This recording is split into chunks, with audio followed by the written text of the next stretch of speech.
Astaghfirullah. Bismillahirrahmanirrahim.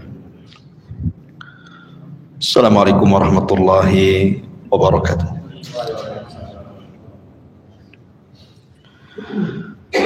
Alhamdulillah wassalatu wassalamu ala Rasulillah wa ala alihi wa sahbihi wa mawalah wa la hawla wa la quwwata illa billahi wa ba'du.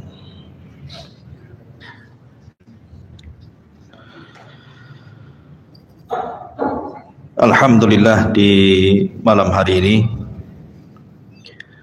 kita bisa duduk kembali untuk berthalabul ilmi, dan kita masih menceritakan tentang sejarah Nabi sallallahu alaihi wasallam, di mana malam ini kita akan mengkisahkan tentang perang terakhir yang pernah dipimpin Nabi sallallahu alaihi wasallam. Artinya sejarah Nabi sallallahu alaihi wasallam yang sudah kita kupas dari awal, dari kelahiran Rasul sallallahu alaihi wasallam sampai perang terakhir ini, menunjukkan tinggal sedikit lagi pembahasan dari perang ini ke wafatnya Nabi sallallahu alaihi wasallam. Perang ini disebut dalam sejarah dengan perang Tabuk. Dan perang Tabuk ini lawannya bukan orang-orang musyrik Arab, karena seluruh orang-orang musyrik Arab semua sudah masuk Islam. Ketika terjadi perang Hunain yang sebelumnya kemudian terjadi Fathu Mekah, maka Mekah sudah dikuasai kaum muslimin dan kabilah-kabilah besar sudah tunduk, dan sebagian besar, kalau tidak kita katakan secara keseluruhan, semua sudah masuk Islam, sehingga tidak ada hijrah lagi, karena Mekah sudah dikuasai kaum muslimin dan Rasul menempatkan gubernur di Mekah. Juga bukan melawan orang-orang Yahudi, karena orang-orang Yahudi sudah kalah, mulai dari perang Bani Qunaiqah, kemudian perang Bani Nadir, kemudian perang Bani Quraidah, dan berakhir di Khaybar, sehingga orang-orang Yahudi terusir semuanya, dan tidak ada satu jiwa pun orang-orang Yahudi tinggal di kota Madinah. Artinya bahwa perang Tabuk ini betul-betul Jazirah Arab sudah disterilkan dari orang-orang musyrik ataupun orang-orang Yahudi. Jadi betul-betul Arab itu menjadi negara Islam. Lalu siapa lawannya di perang Tabuk ini? Lawannya di perang Tabuk ini adalah orang-orang Nasrani dari negeri seberang, dari Syam.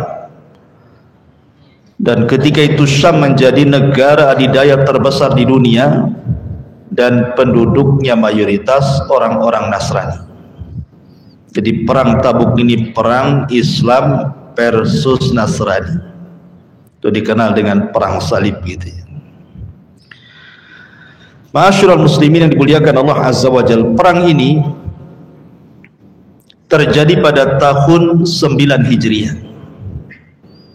Sementara Nabi SAW wafat pada tahun 11 Hijriah. Berarti 2 tahun sebelum wafatnya Nabi. Sebenarnya banyak peristiwa di tahun 9 Hijriah ini. Di antaranya adalah, sebelum saya ceritakan perang Tabuk, kematian Raja Najasyi, Raja Ethiopia,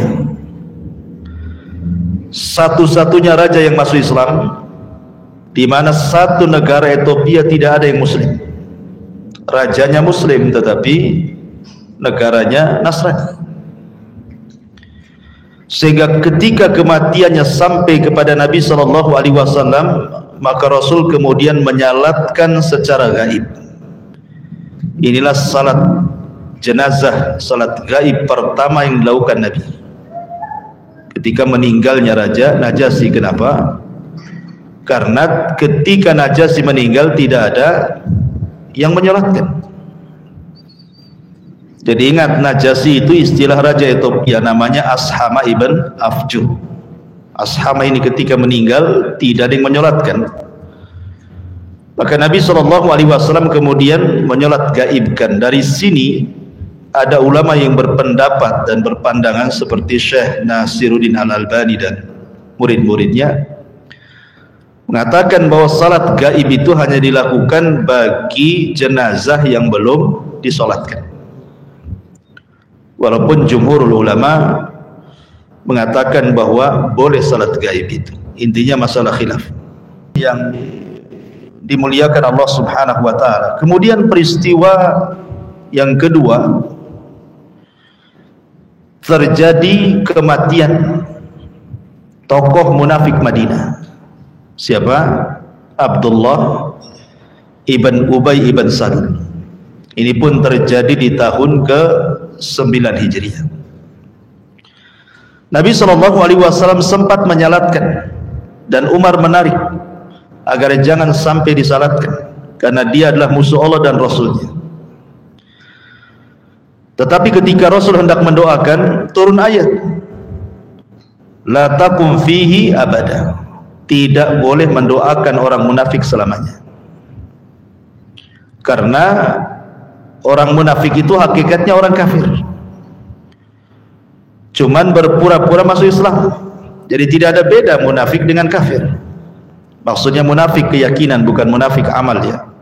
Kalau munafik amal tidak kafir, seperti orang yang ngomong berdusta, orang yang dititipi amanah khianat, itu namanya munafik amal. Tapi munafik keyakinan itu artinya yang menyembunyikan kekufuran sementara zahirnya menampakkan keislaman. Itulah Abdullah ibn Ubay ibn Salul, tokoh munafik Madinah, meninggal pada tahun ke-9 Hijriah. Kemudian pada tahun yang sama juga terjadi perajaman kepada seorang wanita Ghamidiyah. Jadi ada seorang wanita sedang hamil datang kepada Nabi SAW. Kemudian wanita ini mengatakan, ya Rasulullah, zanaitu fatahirni.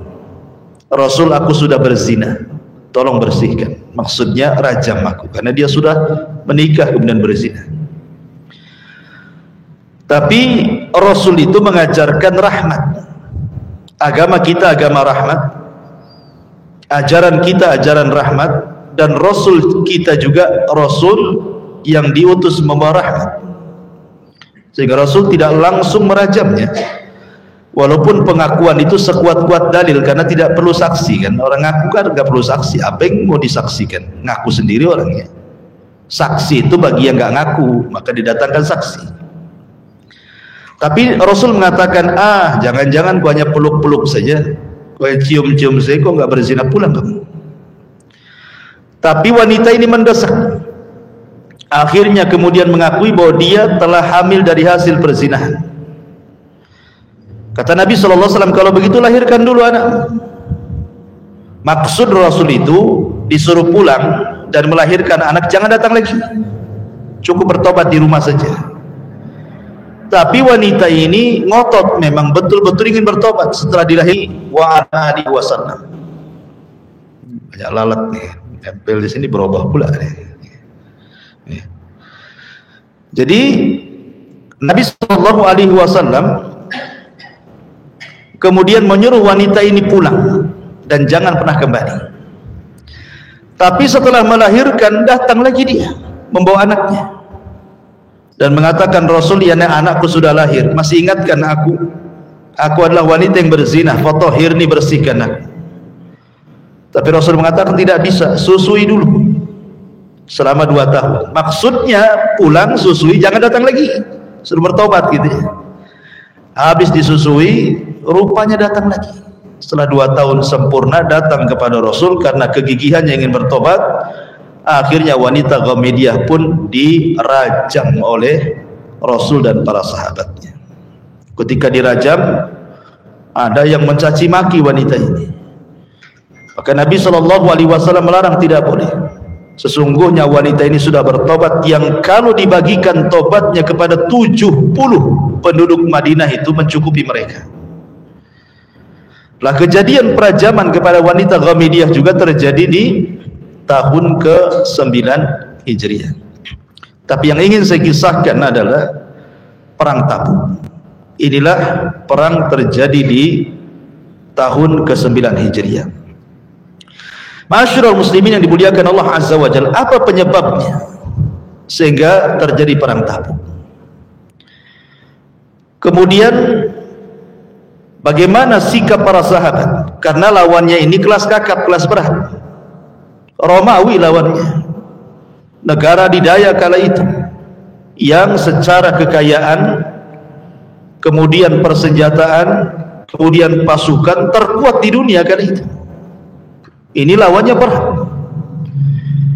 Bagaimana sikap para sahabat? Kemudian juga apa yang dilakukan orang-orang munafik untuk menggembosi peperangan ini?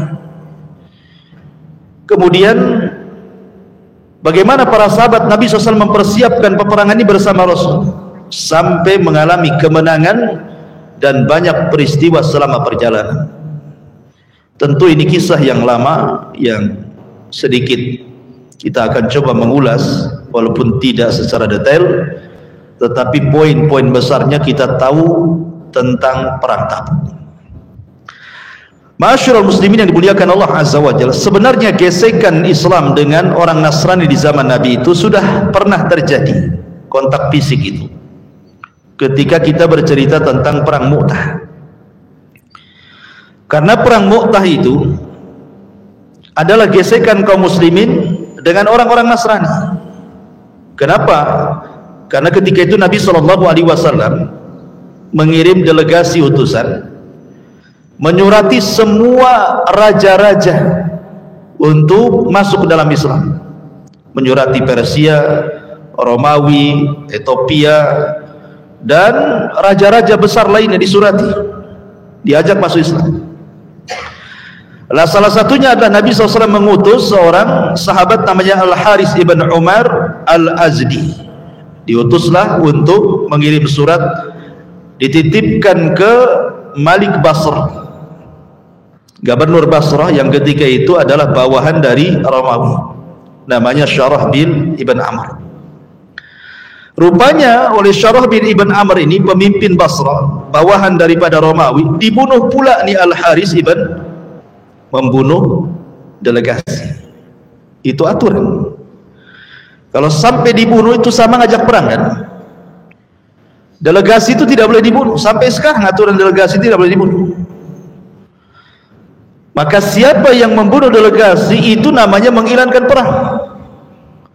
Makanya kemudian terjadilah gesekan pertama bersama orang-orang Nasrani di perang Mu'tah, sehingga gugurlah para syuhada dari pemimpin-pemimpin Islam.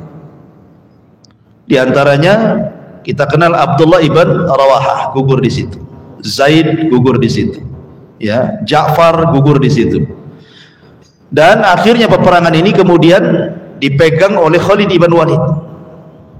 Walaupun kemudian tidak menang, tetapi mampu memukul mundur, dan Khalid pun pulang ke kota Madinah. Sampai satu kota Madinah melempari Khalid dengan debu dan mengatakan, kalian orang-orang yang lari dari peperangan, kenapa kalian tidak mati saja dalam peperangan, gitu maksudnya.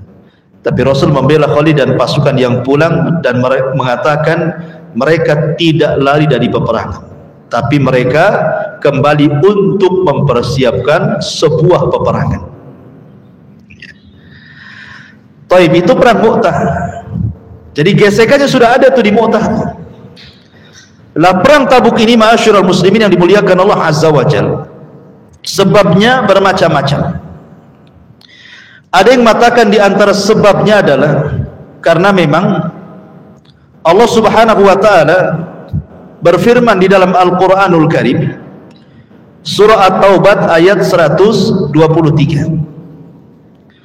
di mana Allah Subhanahu wa taala mengatakan, ya ayyuhalladzina amanu qatilul ladzina yalunakum minal kuffar wa la yajidu fikum ghildatan wa'lamu annallaha ma'al muttaqin. Wahai orang-orang yang beriman, perangilah orang-orang kafir yang di sekitar kalian, dan hendaklah mereka merasakan sikap keras darimu, dan ketahuilah bahwa Allah beserta orang-orang yang bertakwa. Maka ayat ini turun kepada Nabi SAW seolah-olah mengisyaratkan untuk perang melawan orang-orang Syam, orang Romawi, karena Jazirah Arab sudah masuk Islam semua, ya kan? Maka Nabi SAW memilih Romawi yang paling dekat dengan Islam, karena sama-sama diturunkan kitab. Mereka Nasrani, kita Islam, sama-sama diturunkan kitab, diutus pada mereka Nabi, diajak Islam, ya, maksudnya diajak masuk Islam dulu. Kalau mereka masuk Islam, alhamdulillah. Kalau tidak, mereka harus bayar jizyah upeti. Kalau tidak, baru perang, kan begitu.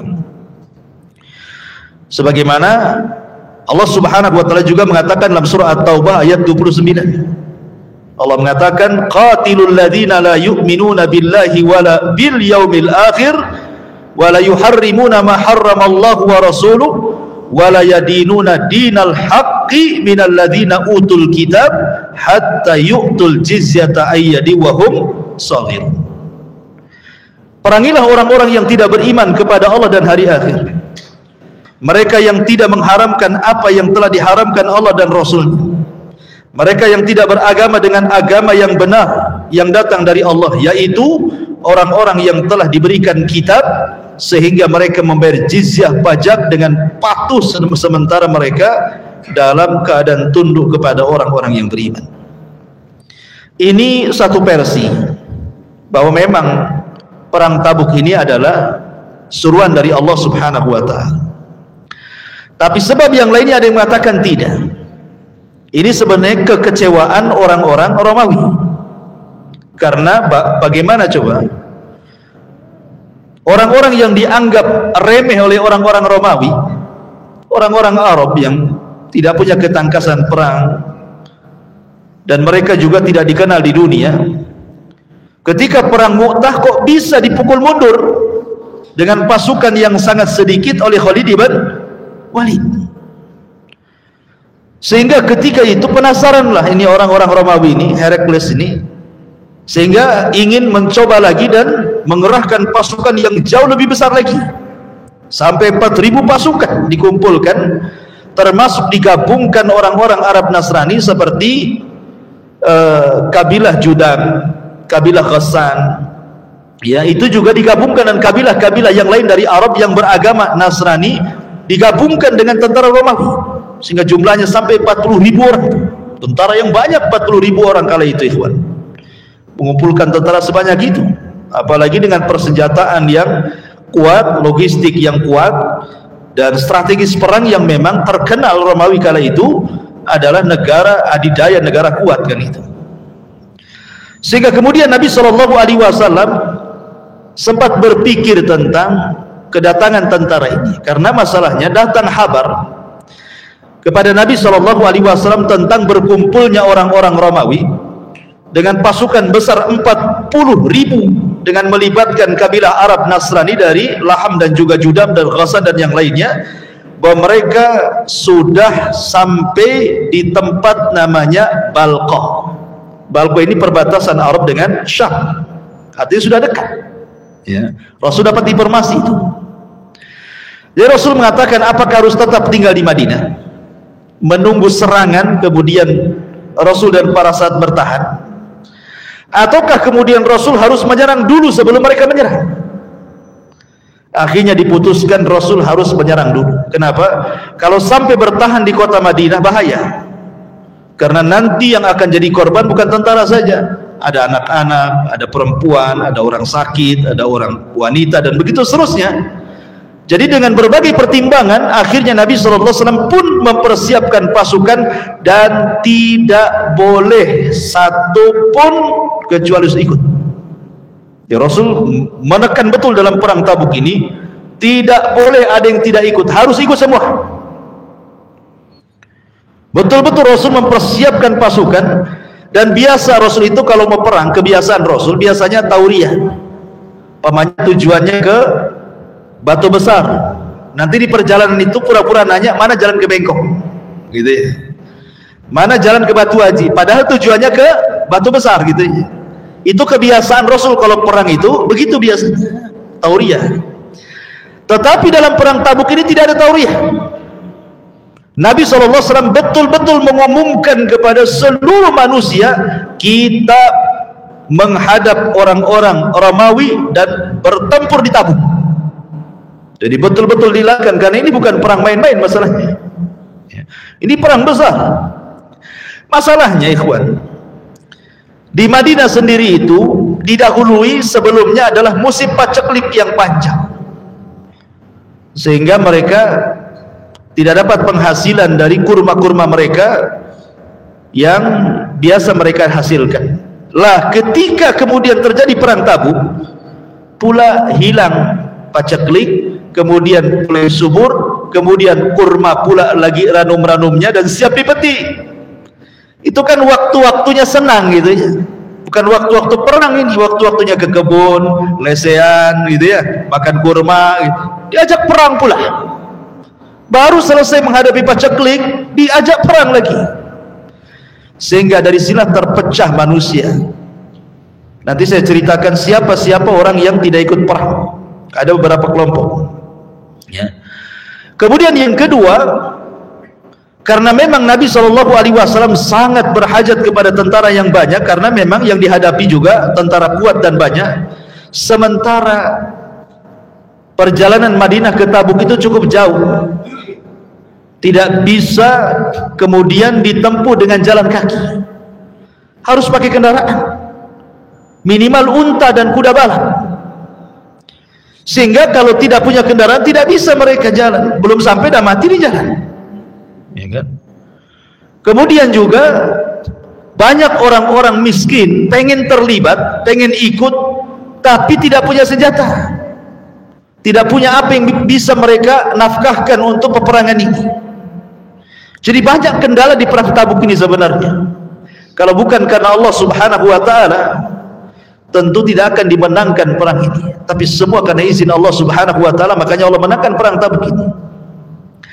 Ma'asyiral muslimin yang dimuliakan Allah Azza wa Jalla, mulailah kemudian banyak orang-orang yang beralasan untuk tidak ikut perang. Salah satunya adalah orang-orang munafik. Dalam perang Tabuk ini, ikhwatu fiddin muliakan Allah Azza wa Jalla, ada 6 kelompok yang tidak terlibat. Jadi ada 6 kelompok tidak terlibat dalam perang Tabuk. Yang pertama, orang-orang munafik. Jelas mereka banyak alasan. Di antara alasan orang-orang munafik adalah, sampai ada seorang munafik namanya Al-Jidd ibn Qais. Al-Jidd ibn Qais, munafik, datang kepada Nabi SAW. Rasul, saya ini tidak tahan melihat perempuan, mudah terfitnah. Sementara perempuan-perempuan Bani Asfar, maksudnya perempuan Bani Asfar itu perempuan orang-orang Syam, perempuan orang Romawi itu cantik-cantik. Kalau seandainya saya melihat perempuan-perempuan atau gadis-gadis Bani Asfar di Tabuk sana, terfitnah saya. Sebaiknya izinkan untuk tidak ikut perang. Alasan ngeles, ya kan? Akhirnya Nabi SAW mengizinkan untuk tidak ikut perang. Tetapi Allah turunkan ayat surah At-Taubah 49. Wa minhum man yaqulu dhan li wa la taftini ala fil fitnati saqatu wa inna jahannama la muhitatun bil kafirin. Di antara mereka orang-orang munafik itu ada yang berkata, berilah saya keizinan untuk tidak berperang wahai Rasul, dan janganlah kamu menjadikan saya terjerumus kepada fitnah, katanya. Maksud fitnah di sini kalau nengok perempuan cantik tak tahan, gitu ya. Maka Allah jawab, ketahuilah bahwa mereka telah terjerumus ke dalam fitnah. Dengan ngomong itu sendiri mereka sudah terfitnah. Dengan tidak ikut perang itu mereka sudah terfitnah itu. Dan sesungguhnya Jahannam itu benar-benar meliputi orang-orang kafir. Kemudian di antara munafik juga, sebagian munafik dan munafik yang lainnya menggembos itu dan mengatakan ini musim panas, Tabuk jauh, kita harus melewati lembah dan padang pasir, belum sampai kita sudah mati kehausan, sebaiknya tidak usahlah ikut perang.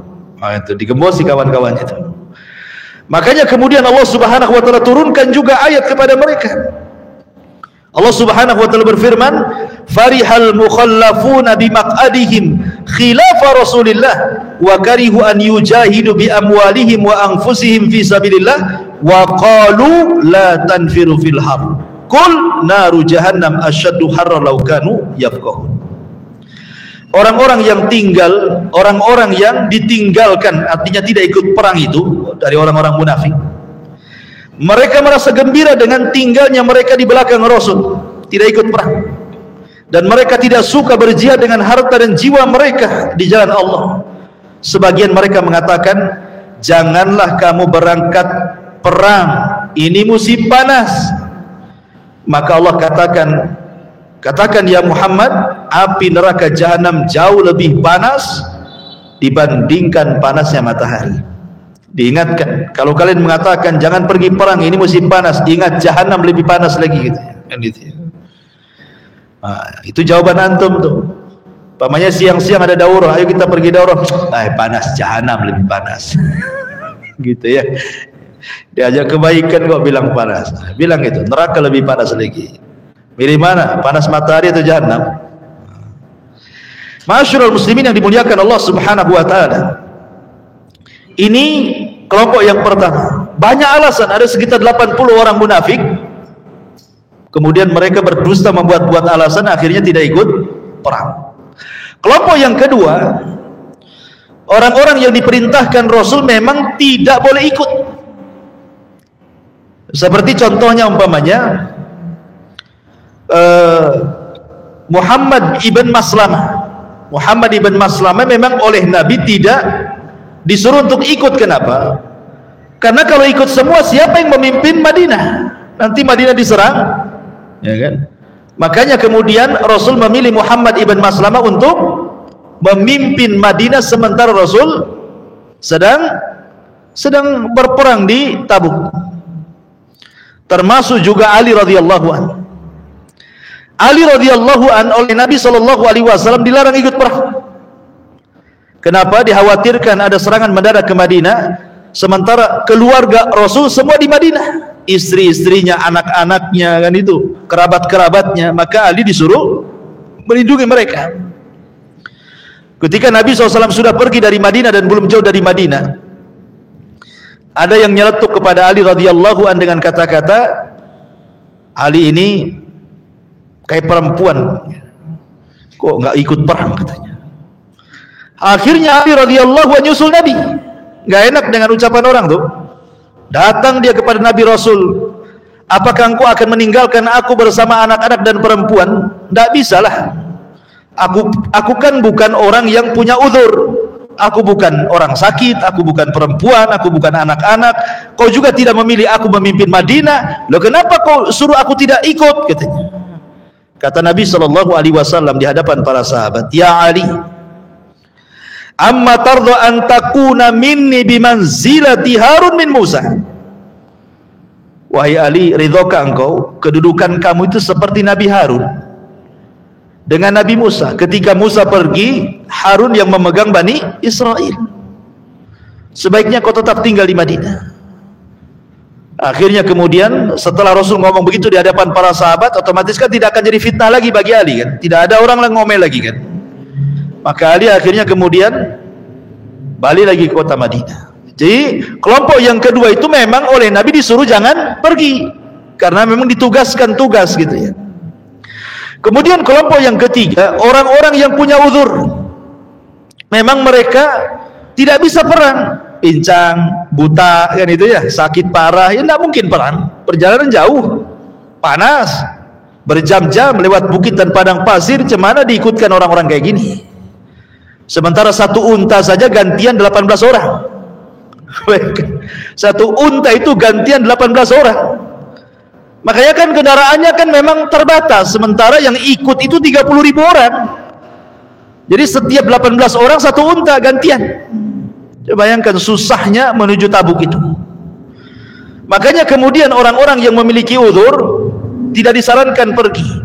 Dan Allah Subhanahu wa taala firmankan, laisa 'alad du'afa wala 'alal mardha wala 'alal ladzina la yajiduna ma yunfiquna harajun idza nasahu lillahi wa rasulihi ma 'alal muhsinina min sabil wallahu ghafurur rahim.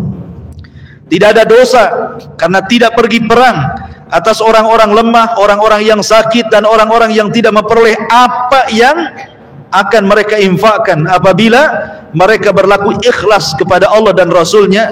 Tidak ada alasan apapun untuk menyalahkan orang-orang yang berbuat baik, dan Allah Maha Pengampun lagi Maha Penyayang. Ini kelompok yang ketiga. Memang orang-orang yang memiliki a'dzar, uzur, ya tidak layak perang lah kan itu. Kemudian yang keempat, orang-orang miskin. Ya, orang-orang miskin, mereka sudah nawarkan diri mau perang. Ya Rasulullah, angkut saya, bawa saya, gitu ya. Masalahnya kendaraan terbatas, saya katakan tadi 18 orang satu unta kan itu. Sementara mereka juga tidak punya pedang, tidak punya apa-apa, mau perang pakai apa kan itu ya. Makanya kemudian orang-orang ini oleh Nabi SAW ketika mereka mengatakan angkut kami wahai Rasul, kata Rasul tidak bisa, sudah nggak ada lagi, ini aja kekurangan, sebaiknya kalian pulang saja, doakan kami. Maka mereka pun kemudian kembali ke rumahnya dalam kondisi menangis, sedih, tidak bisa ikut perang.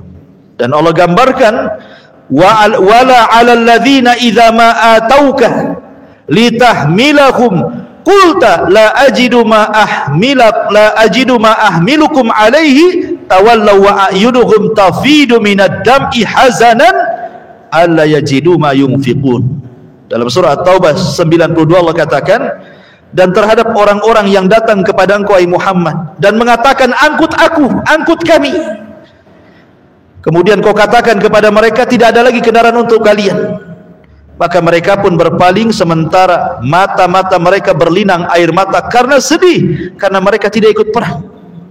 Dan mereka ada 7 orang, di antaranya adalah Salim ibn Umar, kemudian Ulbah ibn Zaid, kemudian Abdurrahman ibn Ka'ab, kemudian Amr ibn Al-Humam, kemudian Abdullah ibn Mughaffal, kemudian Abdullah ibn Amr Al-Muzani, dan yang terakhir yang nomor yang terakhir Irbad ibn Sariyah, ma'ruf, yang membawakan hadis tentang pentingnya tamasuk dengan sunnah. Irbad ibn Sariyah, dan mengatakan juga Harmi ibn Abdillah. Intinya sekitar 8-7 orang ini, 7 atau 8 orang, mereka memang miskin, tidak bisa ikut perang. Kemudian kelompok yang kelima yang tidak ikut terlibat juga adalah orang-orang yang bukan ahli perang. Mereka bukan ahli perang seperti anak-anak, kan bukan ahli perang. Karena Rasulullah yang membatasi bolehnya berperang itu kalau usia 15 tahun sudah balik. Kalau di bawah itu ditolak sama Nabi, bukan ahli perang. Kemudian wanita bukan ahli perang. Kemudian kakek-kakek yang sudah tua renta, yang jalan pun susah, itu bukan ahli perang. Maka mereka tidak dilibatkan dalam perang Tabuk ini. Kemudian yang terakhir, ahli maksiat, tapi bukan munafik dia. Dia bukan munafik, karena memang waktu itu kan Madinah sedang berbuah kurma kan gitu. Jadi karena kemalasan mereka, ini gimana ninggalin kebun, dah mau panen, suruh perang pula kan itu ya. Akhirnya kemudian karena malas mereka, akhirnya tidak ikut perang. Tapi mereka tidak munafik ya. Mereka tidak munafik, mereka bermaksiat saja kepada Allah dan Rasulnya. Dan itu 3 orang. Yang pertama disebutkan namanya Ka'ab ibn Malik, kemudian yang kedua Hilal ibn Umayyah, dan yang ketiga Mararah ibn Rabi. Dan ini masyhur kisahnya 3 orang ini, karena setelah terjadi perang Tabuk, akhirnya 3 orang ini dihukum, manusia tidak boleh bicara dengan dia, dan dia pun tidak boleh bicara dengan manusia selama 50 hari. Tidak boleh tinggal dengan istri-istri anak-anaknya. Memang dihajar betul, bukan dihajar, dihajar. Hajar itu artinya dibiarkan, jangan diajak ngomong. Bayangkan coba satu kota Madinah mau ngomong nggak dijawab, nggak ada yang ngajak ngobrol sama dia. Apa nggak stres tuh hidupnya kan? Tapi 3 orang ini lulus ujian, artinya mereka bukan orang munafik, ya, dan diterima taubatnya oleh Allah Subhanahu Wa Taala sehingga turun ayat dari langit. Ini diantara 6 orang yang tidak terlibat dalam perang Tabuk ini. Baik, kita masuk pada cerita perang. Ma'asyiral muslimin yang dimuliakan Allah Subhanahu Wa Taala, ketika Nabi Shallallahu Alaihi Wasallam mendapatkan kabar bahwa di Balqa itu sudah berkumpul 40.000 orang-orang Romawi dan juga orang-orang Nasrani dari kabilah-kabilah Arab bergabung dengan mereka. Sementara Nabi Shallallahu Alaihi Wasallam kemudian melihat bahwa perbekalan rasanya tidak cukup, kemudian juga kendaraan tidak ada, persenjataan begitu juga, sementara yang daftar jihad banyak. Maka Nabi Shallallahu Alaihi Wasallam mulai mendorong manusia untuk infak, mencari biaya perang, ya. Lah kemudian Nabi SAW kemudian mengumpulkan para sahabat Nabi SAW, kemudian Rasul berkhutbah soal infak. Maka tiba-tiba kemudian ada satu orang pulang ke rumahnya, kemudian membawa kresek isinya perhiasan atau uang, kemudian di hadapan seluruh para sahabat dan juga Rasul, kemudian diletakkan di hadapan Rasul. Ini bukan riya, ya. Makanya Nabi Shallallahu Alaihi Wasallam ketika melihat perbuatan sahabat ini, langsung dia mengatakan, man sanna sunnatan hasanatan falahu ajruha wa ajru man amila ba'dahu la yanqusu min ujurihim syai'a. Siapa yang mencontohkan contoh yang baik, maka dia dapat pahala dan pahala orang yang mengikutinya tanpa mengurangi pahala mereka sedikit pun. Jadi kalau menampakkan amal untuk dicontoh tidak apa-apa. Yang tidak boleh itu untuk riya dan sum'ah dan kibar, kesombongan, bukan. Jadi sahabat ini memberikan contoh. Makanya setelah dicontoh, semua para sahabat bubar. Kemudian pada pulang ke rumahnya, membawa harta-harta seadanya yang mereka miliki. Lah disebutkan dalam sebuah riwayat bagaimana Utsman ibn Affan radhiyallahu an adalah sahabat yang paling banyak ketika itu berinfak dalam perang Tabuk. Sebagaimana disebutkan oleh Imam Tirmidzi dalam sunannya dari Abdurrahman ibn Khabbab, dia mengatakan, aku menyaksikan Nabi Shallallahu Alaihi Wasallam sedang mengompori para sahabat untuk berinfak guna modal perang bagi tentara-tentara yang kesulitan untuk perang. Faqama Utsman ibn Affan, berdirilah Utsman ibn Affan, kemudian mengatakan, ya Rasulullah, alayya mi'atu ba'irin bi ahlasiha wa aktabiha fi sabilillah. Rasul, aku punya 100 ekor unta dan seluruh perbekalan yang ada di pundaknya aku serahkan untukmu, gunakan di jalan Allah. 100 ekor unta dan semua perbekalan yang ada di punggung unta. Maksudnya perbekalan di atas unta itu ya untuk logistik kan gitu ya. Namanya perang harus makan juga. Gandum atau apa gitu ya. Kemudian Nabi SAW berkhutbah lagi. Tiba-tiba kemudian Utsman berdiri lagi dan mengatakan, ya Rasulullah, alayya mi'ata ba'irin bi akhlasiha wa aktabiha. Saya masih punya 200 ekor unta lagi penuh di atas pundaknya dengan seluruh perbekalannya. Jadi sudah berapa itu? 300 ekor unta dengan seluruh perbekalan di atas untanya itu. Dalam riwayat yang lain, bukan hanya 300 ekor unta saja, bahkan Nabi SAW dikagetkan dengan Utsman. Dia mengatakan, ya Rasulullah, wahai Rasul, aku memiliki bi alfi dinar fi thawbi. Aku punya uang sebanyak 1000 dinar. 1 dinar berapa? 4 gram lebih emas. Itu 1 dinar. 1 dinar itu 4 gram lebih emas. Kalau 1 gramnya mencapai 1 juta, berarti 1 dinar itu ya sekitar 5 jutaan. kali 1000, mau miliar juga kan begitu ya. Ini uang ini ya, jadi uangnya 1000 dinar, kemudian untanya 300 bersama seluruh perbekalannya. Kira-kira di zaman sekarang sekaya-kayanya orang nggak ada orang infak sebanyak ini. Jangan lagi infak, korban lah, korban ya. Korban ya paling seekor sapi. Nabi itu loh korban 100 ekor sapi. Jadi ma'asyiral muslimin yang dimuliakan Allah, seperti itulah Utsman, sampai Rasul itu membolak-balikan tuh uang itu. Kemudian Nabi SAW langsung turun dari mimbar, kemudian mengatakan, ya Utsman, ma dharraka ya Utsman ma amilta ba'da hadzal yaum. Utsman, tidak ada yang mudaratkan kamu setelah infak hari ini, banyak sekali infakmu.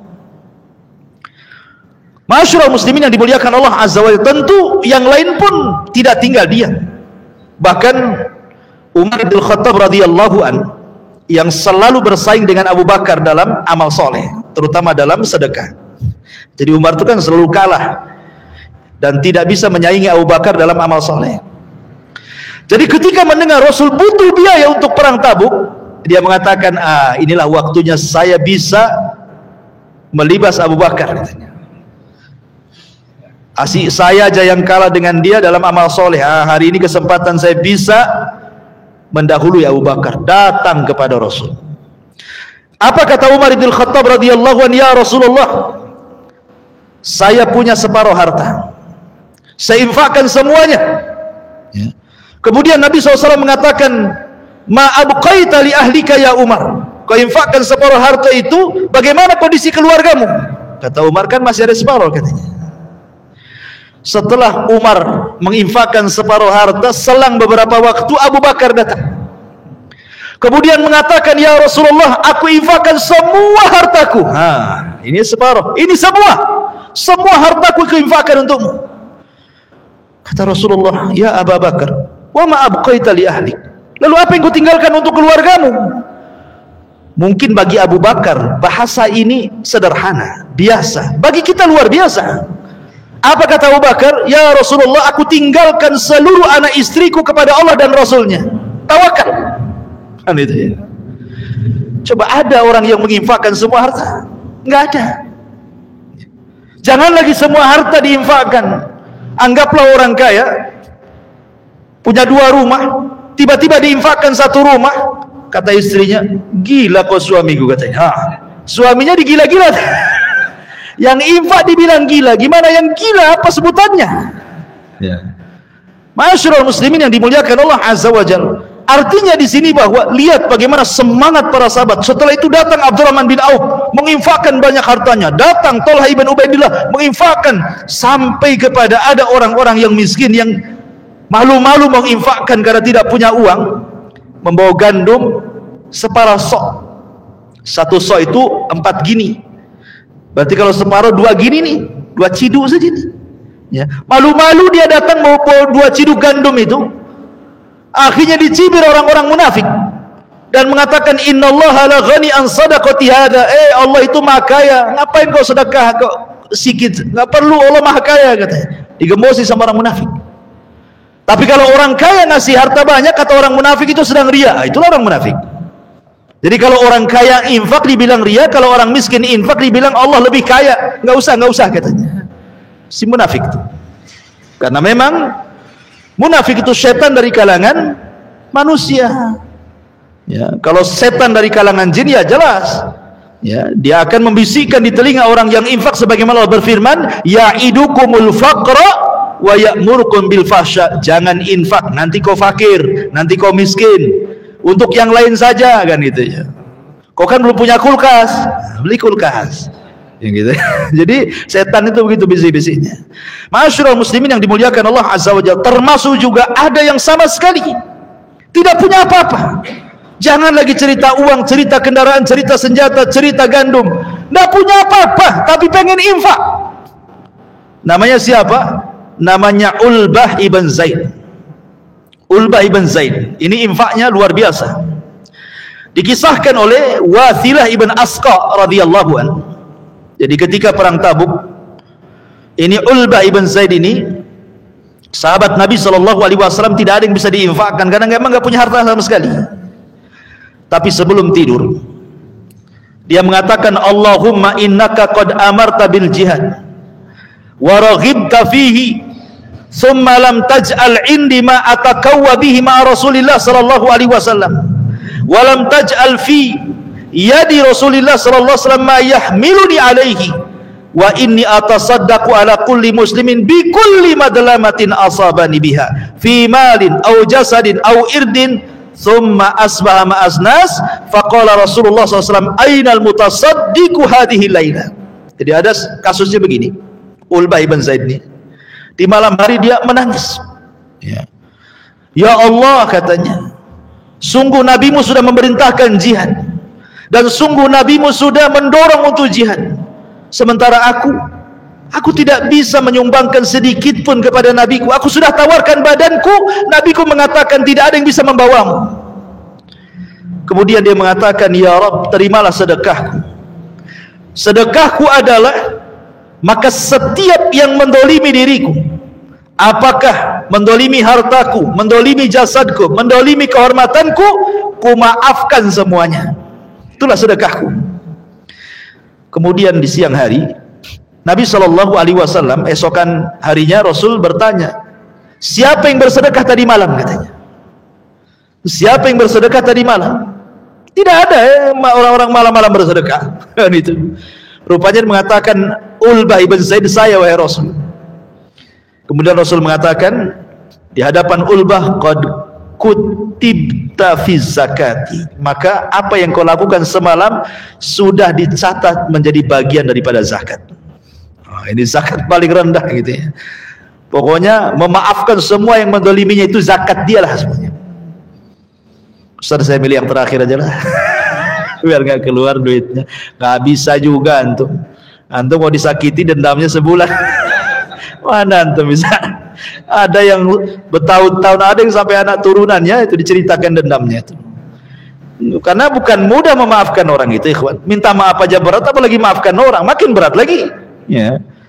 Taib, masyarul muslimin yang dimuliakan Allah Azza wa Jalla. Kemudian juga ketika Rasul sudah bergerak, ada sahabat-sahabat yang nyusul, seperti umpamanya Abi Dzar Al-Ghifari. Jadi Rasul sudah sampai di Tabuk, dia masih di kabilahnya. Kemudian dia pun, karena tidak ada kendaraan yang bisa mengangkut dia, terpaksa di jalan kaki. Bayangkan, jalan kaki dari Madinah menuju Tabuk, Abi Dzar Al-Ghifari ini. Kemudian setelah dari kejauhan, ada yang memberitahu kepada Nabi SAW, nampaknya ada debu dari kejauhan, jangan-jangan ada orang yang menyusul kita. Nabi SAW mengatakan, mudah-mudahan kun Abu Dzar, mudah-mudahan dia adalah Abu Dzar. Rupanya setelah dekat nampak mukanya, kata para sahabat, oh betul juga yang dikatakan Rasul, Abu Dzar, ahlan wa sahlan ya Abu Dzar. Kemudian Nabi SAW mengatakan, rahimallahu Abu Dzarrin yamshi wahdahu wa yamutu wahdahu wa yub'atsu wahdahu. Semoga Allah merahmati engkau wahai Abi Dzar, kau berjalan sendiri, kau akan mati sendiri, kau akan dibangkitkan sendiri. Karena kematian Abi Dzar ini memang tragis ya. Jadi Abi Dzar ini ketika sudah tua, dia pun kemudian menyendiri di sebuah tempat namanya Rabdah, di tengah padang pasir, pakai kemah gitu saja. Dia menyendiri di situ. Kemudian akhirnya dia pun sakit. Dia berwasiat kepada anak dan istrinya dan mengatakan, idza mittu faghsilani wa kaffannani wa wada'ani ala tariq fa awwalu rabbin yamurruna bikum faqula hadza Abu Dzar. Kata Abu Dzar, kalau aku mati, tolong kalian berdua mandikan aku, tolong kalian berdua kafani aku. Sebelum kau kuburkan, letakkan jenazahku di jalan katanya. Maka siapapun yang pertama kali melewati tempat itu kemudian bertanya, ini jenazahnya siapa? Katakan, ini jenazahnya Abu Dzar. Rupanya orang yang pertama kali lewat di situ adalah sahabat Abdullah ibn Mas'ud radhiyallahu anhu. Kemudian mengatakan, mahadha, ada apa ini? Jenazah siapa kalian letakkan di jalan ini? Maka anaknya mengatakan, Abu Dzar ya Abdullah ibn Mas'ud, dia adalah Abu Dzar. langsung kaget dan turun. Kemudian dia mengatakan, rahimallahu Abadar, yamshi wahdah wa yamutu wahdah wa yub'atsu wahdah. Semoga Allah merahmati engkau wahai Abadar, persis yang dikatakan Nabi. Engkau berjalan sendiri dalam perang Tabuk, engkau mati sendiri di tengah padang pasir, dan engkau akan dibangkitkan sendiri pada hari kiamat. Subhanallah. Abi Dzar Al-Ghifari radhiyallahu anhu, dulunya mantan perampok, tapi kemudian masuk Islam dan menjadi sahabat mulia. Ya, ma'asyiral muslimin yang dimuliakan Allah Azza wa Jalla, termasuk juga Abu Khaythamah dan juga Umar ibn Wahab, itu orang-orang yang telah datang dan menyusul Rasul ke Tabuk, dan akhirnya kemudian mereka sampai di Tabuk. Ma'asyiral muslimin yang dimuliakan Allah Azza wa Jalla, sedikit kita akan jelaskan mauqif orang-orang munafik, bagaimana mereka menggembosi peperangan ini. Pertama, mereka berusaha untuk istihza, mengolok-olok Rasul dan orang-orang yang beriman. Ketika para sahabat Nabi sedang berkumpul, ini sepulangnya dari Tabuk, kemudian orang-orang munafik berkumpul. Begitulah arwah itu junudun mujannadah. Arwah itu akan bergabung dengan seragamnya. Angkatan laut ya angkatan laut gitu, angkatan darat gitu ya. Ya, nggak mungkin pula satpam gabung dengan angkatan darat, kan beda ya satpam dengan satpam kan itu ya. Walaupun seragamnya sama dengan polisi, ya tetap aja kan satpam dan ini polisi ini. Begitu roh, sesuai dengan seragamnya. Kalau dia orang baik, pasti cari kawan orang baik. Kalau dia orang jahat perampok, pasti cari kawan perampok juga kan, diajak kerja sama kan gitu. Itulah ruh. Ruh itu akan cenderung kepada seragam dia. Dia orang baik atau orang buruk. Orang munafik tidak mungkin kumpul dengan sahabat. Sahabat pula tidak kumpul dengan orang munafik. Masalahnya di zaman Rasul kan tidak dibedakan, dan tidak bisa dibedakan mana sahabat mana munafik, karena Rasul tidak tahu mana satu munafik. Rasul tidak tahu yang gaib ya. Rasul itu tahu munafik setelah ada wahyu memberitahu si fulan munafik, si fulan munafik, si fulan munafik. Itu pun dirahasiakan oleh Nabi. Yang mengetahui tentang nama-nama munafik itu cuma satu sahabat, namanya Hudzaifah ibnul Yaman. Hai Hudzaifah sini, kau catat semua orang-orang munafik ini. Jadi Hudzaifah itu sampai dijuluki di tengah para sahabat sirun Nabi, pemegang rahasia Nabi. Tidak ada satupun sahabat yang tahu. Abu Bakar tidak tahu, Umar tidak tahu, Ali tidak tahu. Padahal itu orang-orang dekat Nabi ya, Utsman dan yang lainnya. Semua keluarga Nabi tidak ada yang tahu. Yang tahu hanya Nabi dengan Hudzaifah. Sampai Umar bin Khattab datang kepada Hudzaifah. Hudzaifah, asamani Nabi sallallahu alaihi wasallam ani munafik. Ada nggak di catatanmu aku munafik katanya. Kata Hudzaifah, nggak bisa. Rasul sudah memberitahu jangan dikasih tahu orang. Tolonglah Hudzaifah, tolong katanya kan. Ngemis dia. Akhirnya Hudzaifah mengatakan, baik, hanya kau saja yang kau jawab, selainnya tidak akan ku jawab. Kemudian dia mengatakan, tidak ada. Kata Umar, alhamdulillah, aku bukan orang munafik. Ya, takut para sahabat itu kan. Ya, sampai nanyakan langsung kepada Hudzaifah, jangan lagi Umar bin Khattab yang maksa untuk dibongkar isi catatan itu. Ada namanya sahabat yang dibesarkan malaikat. Siapa namanya? Handolah. Kenapa Handolah itu sahabat yang dibesarkan malaikat? Karena ketika dia junub habis hubungan dengan istri, dia tidak sempat mandi junub, keburu berangkat perang, mati syahid. Maka ruhnya dibesarkan malaikat. Maka ini disebut Handolah ghasilul malaika. Handolah sahabat yang dibesarkan malaikat. Handolah ini bercerita kepada Abu Bakar. Abu Bakar, saya ini kalau hadir di majelis Nabi kok cerita sorga neraka, kok ayat sorga neraka itu ada di pelupuk mataku nih. Tapi kalau aku kemudian pulang ke keluargaku, ke bisnisku, rasa-rasanya sorga neraka itu hanya mimpi saja, hanya cerita saja. Hilang tuh kalau sudah sampai di keluarga dan pekerjaanku. Apa saya munafik? Maka Abu Bakar mengatakan, apa yang kau rasakan sama juga yang aku rasakan. Kalau gitu kita tanya sama Nabi, apakah sifat seperti ini munafik? Ya kayak antum nih, kalau lagi ngaji khusyuk kan itu. Oh. Tapi kalau udah keluar dari pintu saja udah cerita lain tuh. Kan itu seperti itulah kan itu. Jadi Abu Bakar ini datang kepada Rasul. Rasul, kami ini kalau bermajlis dengan kamu, kau cerita sorga, kayaknya sorga ada di mata. Kau cerita neraka, kayaknya neraka ada di mata. Tapi kalau kami pulang sibuk dengan bisnis dan keluarga, hilanglah cerita-cerita itu. Apa kami berdua munafik wahai Rasul? Kemudian Rasul mengatakan, tidak. Walakin ya Handalah sa'atan sa'ah. Tidak wahai Handalah, tetapi ingat, kalau engkau ingin tetap tidak disebut munafik, sa'atan, satu waktu hadirlah kau di majelis taklim, satu waktu kau bekerja, ya. Jadi jangan full bekerja terus, tidak pernah hadir di majelis taklim gitu. Sekali-kali hadirlah di majelis taklim, sekali-kali sibuk dengan dunia supaya imbah. Kan itu ya. Kalau ngaji terus, nggak kerja nggak makan. Itu maksudnya. Kalau kerja terus tak ngaji, hilanglah ilmu. Kan itu. Maksiat pula ujung-ujungnya. Maka kata Rasul, ya imbangkanlah, sekali-kali hadir di majelis taklim, ya sekali-kali kau sibuk, kata Rasul. Ya. Dan begitulah manusia hidup kan. Tidak semua sahabat tuh ngaji terus, tidak, ada yang bekerja juga kan itu ya. Tapi masyarakat muslimin yang dimuliakan Allah Azza wa Jalla. Jadi orang-orang munafik ini ketika melihat sahabat sedang berkumpul dengan Nabi, ini mereka lagi lelah, namanya peperangan. Ya. Tiba-tiba nyeletuk salah seorang di antara mereka dan mengatakan, "Ma ra'aina qurra'ina." Kami tidak pernah melihat ahli-ahli Quran. Maksudnya sahabat dan para dengan Rasul itu sedang berkumpul sambil nunjuk jarinya tuh. Ma ra'aina qurra'ina katanya. Aku tidak pernah melihat ahli Quran seperti mereka katanya. Apa kata dia? Arghabu butunan wa akdzabu alsinan wa ajbanu inda liqa min haula katanya. Yang paling rakus perutnya, yang paling dusta lisannya, yang paling penakut ketika perang kecuali mereka katanya. Padahal munafik yang seperti itu jadi dilemparkan itu sifat kepada para sahabat. Ada pula sahabat Zaid bin Thabit mendengar, ngomong apa kalian? Kulaporkan kepada Nabi. Akhirnya datang pada Nabi, sebelum dia datang Jibril sudah datang ngasih tahu. Kemudian Nabi SAW marah karena ini penghinaan. Maka Rasul naik ke atas unta meninggalkan mereka, ketahuan belang mereka, mereka mengejar Rasul sambil memegang pelana kudanya Rasul dan mengatakan, Rasul innama kunna nakhudhu wa nal'ab. Rasul, kami ini hanya bercanda, sendar gurau, ini enggak sungguh-sungguh katanya.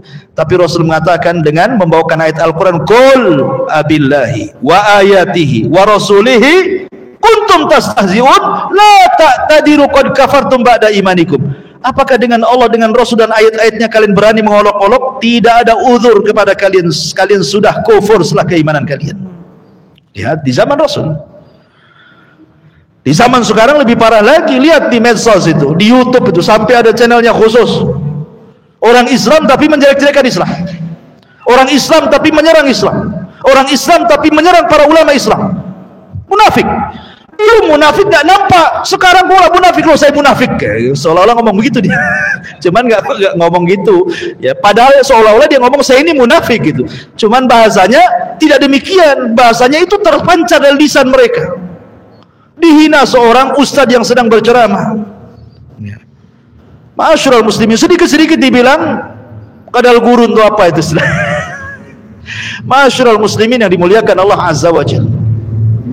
Baik, kembali bahwa ini mauqif pertama istihza. Yang kedua, muhawalatu ikhtiyalin Nabi, berusaha untuk membunuh Nabi.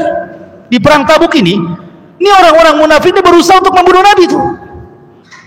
Sampai-sampai ada beberapa orang munafik yang hendak membunuh Nabi SAW di malam hari, tetapi kemudian Allah turunkan ayat kepada mereka, yahlifuna billahi ma qalu walaqad qalu kalimatal kufri wa kafaru ba'da islamihim wa hammu bima lam yanalu wa ma naqamu illa an aghnahumullah wa rasuluhu min fadlih fa in yatubu iyyaka khairan lahum wa iyatalau yu'adzibhumullahu adzaban alima fid dunya wal akhirah wa ma lahum fil ardi min wali wala nasir. Mereka orang-orang munafik bersumpah dengan nama Allah bahwa mereka tidak mengatakan sesuatu yang menyakiti Rasul. Jadi ketika mereka mengatakan kami tidak hendak membunuh, ketahuan nih belangnya, mereka berdusta, enggak, kami tidak hendak membunuh. Begitulah orang munafik. Kalau sudah tahu belangnya, kemudian ngeles gitu ya. Sungguh mereka telah mengucapkan perkataan kekafiran dan telah menjadi kafir setelah Islam dan menginginkan apa yang mereka tidak dapat mencapainya, dan mereka tidak mencela Allah dan Rasulnya sekiranya Allah dan Rasulnya telah melimpahkan karunia-Nya kepada mereka. Maka jika mereka bertobat itu lebih baik, tapi kalau mereka tidak bertobat niscaya Allah mendatangkan azab kepada mereka dengan azab yang pedih di dunia dan akhirat, dan mereka tidak mempunyai pelindung dan tidak pula penolong di hadapan Allah Subhanahu wa taala. Baik. Jadi mereka berusaha untuk membunuh, ini di perang Tabuk nih. Kemudian juga yang ketiga, mereka berusaha untuk membuat markas yang disebut dengan Masjid Dirar. Gitu ya. Jadi sebelum perang Tabuk, orang munafik ini geng-gengnya ngadakan rapat. Mereka akan membuat masjid. Masjid ini dijadikan untuk apa? Untuk sarang orang-orang munafik. Pertama untuk menggembosi kaum muslimin, mengadakan perpecahan di dalam. Kemudian irsad, dijadikan mata-mata musuh. Ya. Kemudian untuk kekafiran mereka. Mereka mengatakan, ya Rasulullah, kalau engkau pulang dari Tabuk, mampirlah kau jadi imamlah di masjid kami, katanya. Ya Nabi ya, karena memandang itu sebuah kebaikan dan Rasul tidak tahu mana munafik kan, ya saja kan. Ketika pulang dari Tabuk, mereka meminta janji, bukankah Rasul engkau akan sholat di tempat kami? Tiba-tiba turun ayat untuk membakar masjid itu. Oh, itu dibuat oleh orang munafik untuk memecah belah kaum muslimin, tafrik, kemudian irsad, memata-matai kaum muslimin, wa kufran, dan menyebarkan kekafiran. Maka Rasul mengerahkan para sahabat bakar masjid itu. Maka dibakarlah Masjid Dirar itu. Dan banyak lagi tingkah laku orang-orang munafik dalam rangka menggembosi perang Tabuk ini. Kemudian setelah Nabi SAW berangkat dengan 30 ribu orang para sahabatnya untuk berhadapan dengan orang-orang Romawi yang jumlahnya sampai 40 ribu tentara musuh. Disinilah terjadi mukjizat banyak. Ada berapa mukjizat terjadi saat kepergian Rasul di perang Tabuk. Mukjizat pertama, sahabatul ma. Perjalanan itu kan melelahkan, panas terik yang luar biasa, apalagi terjadi di bulan Ramadan. Bayangkan, ini terjadi di bulan Ramadan. Ya. Perang Tabuk ini terjadi di bulan Ramadan, kan berangkat di bulan Ramadan, artinya kan ada sebagian yang berpuasa, teriknya luar biasa, panasnya gitu ya. Maka Allah berikan mukjizat kepada Rasulnya dengan sahabatul ma, dengan turunnya hujan kepada mereka. Kata Nabi SAW kepada para sahabatnya bahwa kalian akan sampai di Tabuk dan kalian akan mengalami kepanasan yang luar biasa. Aku akan berdoa kepada Allah agar Allah Subhanahu wa ta'ala menurunkan hujannya. Maka Rasul pun berdoa, turun hujan, dan itu mukjizat. Akhirnya para sahabat bisa minum sepuas mereka, unta-unta bisa minum, kuda-kuda bisa minum, dan mereka segar lagi. Ya. Kemudian yang kedua, khabarun naqati Rasulillah sallallahu alaihi wasallam. Habar unta Nabi sallallahu alaihi wasallam. Jadi ada unta Rasul itu lepas. Lah dicari-cari nggak ketemu kemana oleh para, kan Rasul mengutus sahabat untuk mencari untanya yang lepas. Kemana unta ini?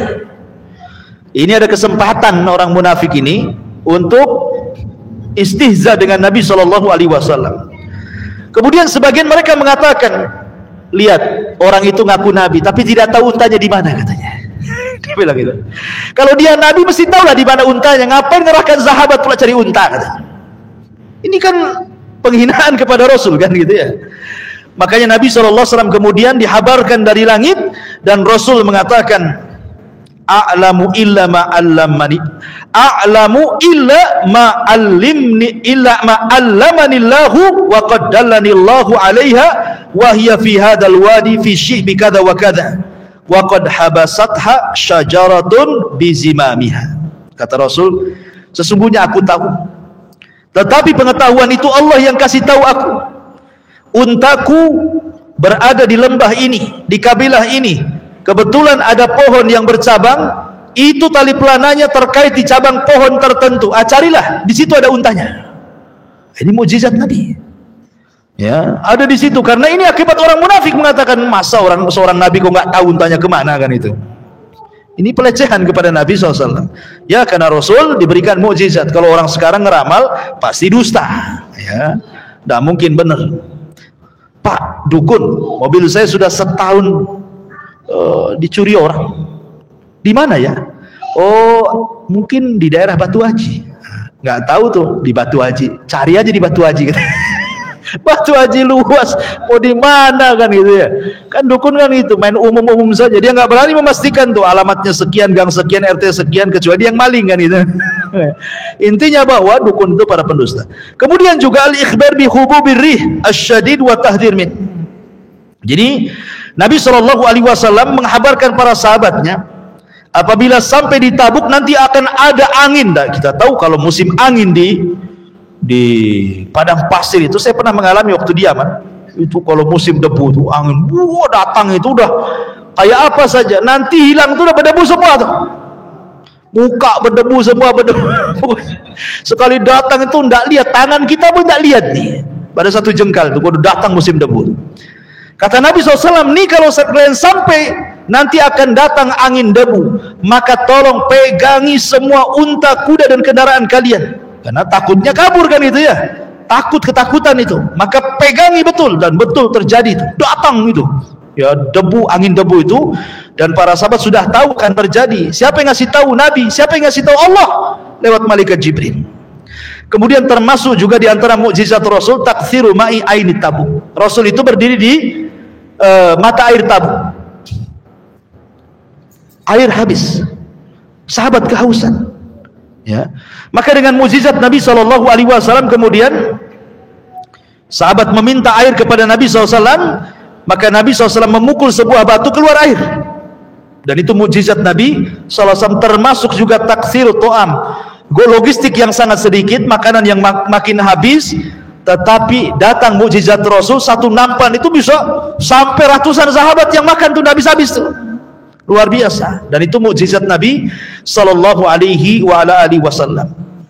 Ma'asyiral muslimin yang dimuliakan Allah Azza wa Jalla, ketika betul-betul berhadapan antara tentara Rasul dan tentara Romawi. Dan ingat, ini langsung dipimpin Nabi masalahnya. Dan ini perang terakhir Nabi. Habis itu tidak ada perang lagi. Ya. Habis itu ya peristiwa-peristiwa kecil saja sampai wafatnya Nabi sallallahu alaihi wasallam. Sehingga ketika kemudian berhadap-hadapan, kemudian betul-betul terjadi pertempuran, maka Allah Subhanahu wa taala menangkan.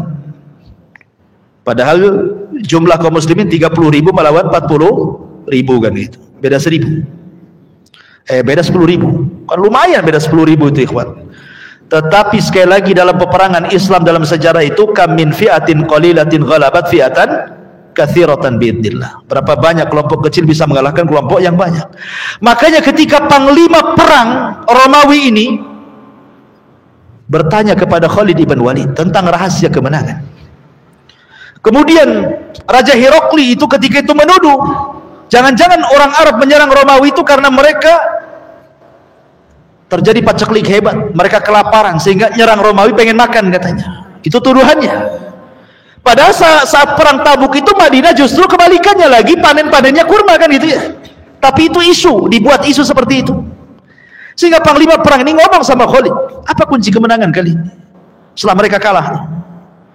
Apakah karena kalian semangat ingin merebut makanan-makanan di Syam? Kata Khalid, tidak.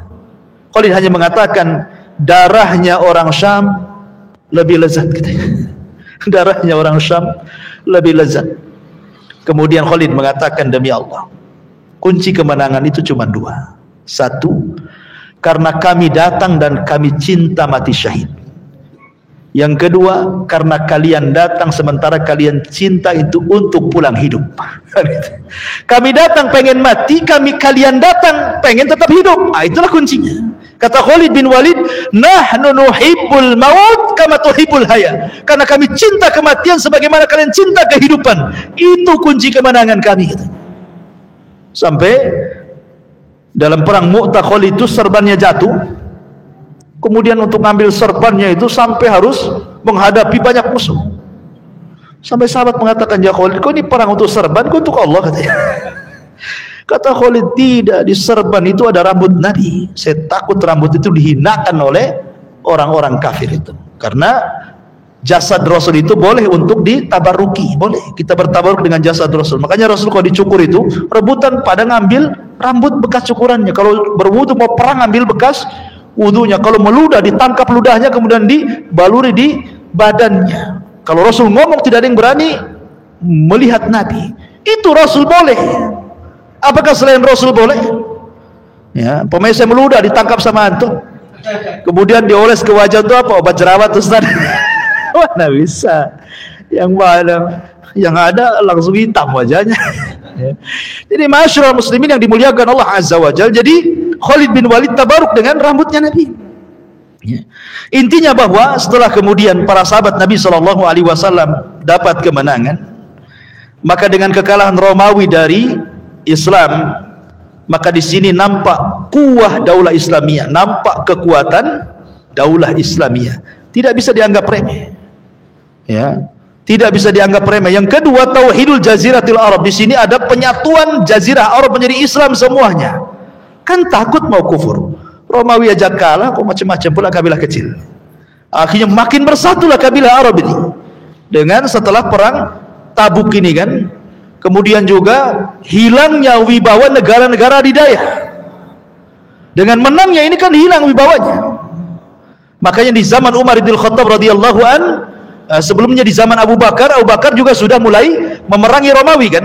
Terjadi perang lagi tuh. Ya, di zaman Abu Bakar.